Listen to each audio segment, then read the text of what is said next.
Factor 8x squared minus 18xy plus 7y squared.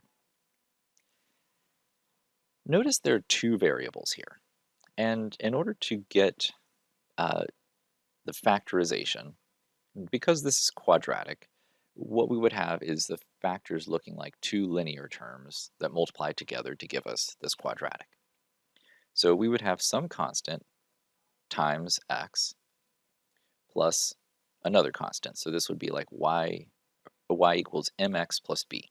So it's a linear, ax plus b, mx plus b. It doesn't matter what constant value terms you're using.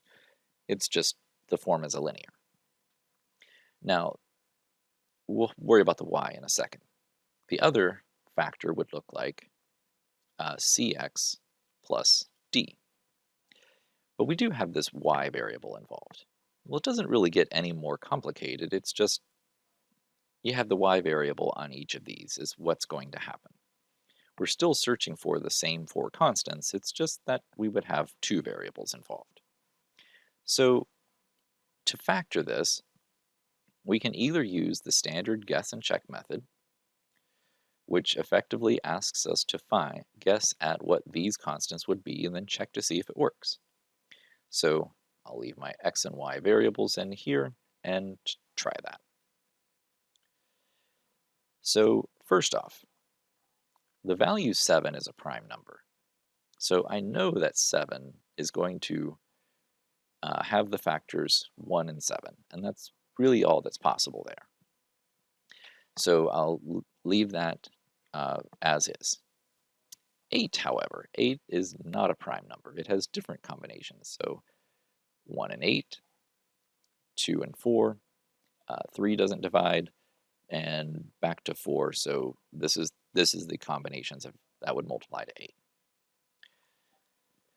So what we need to do is choose one of these sets of combinations to see if it works.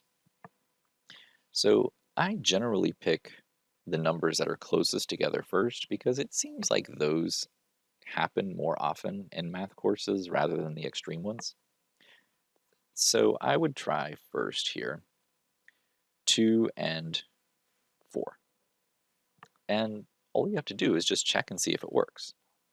So 7 times 4 would be 28 x times y. 2 times 1 would give me 2xy.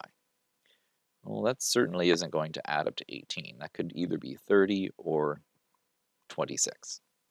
So that's not the right combination set. So let's say I swap the 4 and the 2. That's going to change what these values are. So let's check and see if they work. 7 times 2 is 14, and 4 times 1 is 4. And look here, 14 and 4 could add up to negative 18 if they both happen to be negative values. To make those negative, all I have to do is just put a negative there. So that means my factorization is, in fact, 4x minus 7y times 2x minus y. Now, if you're not keen on a guess and check method, that's fine. There is an alternative method that you could use, which is more dependent on factor by grouping. And what you would do there is, starting with the original polynomial,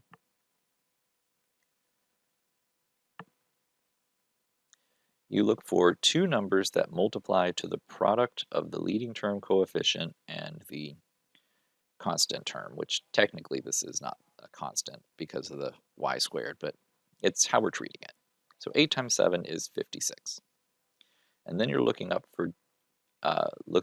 values that will add to the middle term, which is negative 18. So all of your guess and check is sort of involved here instead. So 56, we have to think about factors of 56. So certainly we could have 1 and 56, but that's not going to add up to 18.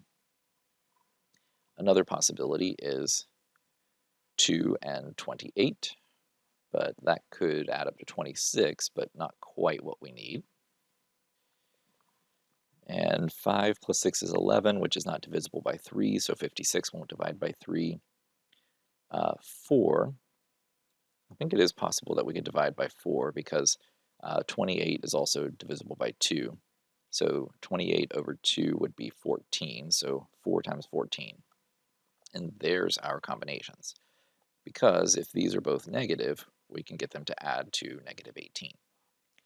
So what we do is we decompose this middle term into negative 4xy minus 14xy.